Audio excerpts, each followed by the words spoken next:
আমাদের আনাজ কাটা হয়ে গেছে আর এখানে ভাত হচ্ছে।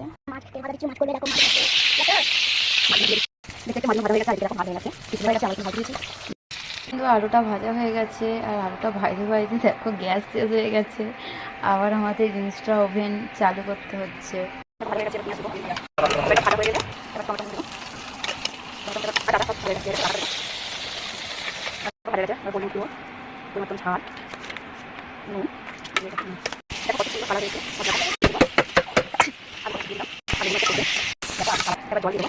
জলটা দিয়ে কেটে গেলে এবার মাছটাকে আস্তে আস্তে করে দিয়ে দেবো।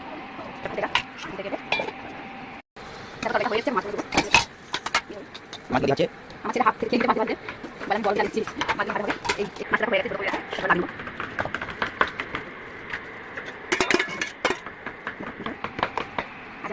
দেখো বন্ধুরা, আমার মা কি রান্না করেছে, দেখো কত সুন্দর রান্না করেছে। দেখো মাছ, শাক ভাজা, ভাত আর জল আজকে দুপুরের খাবার।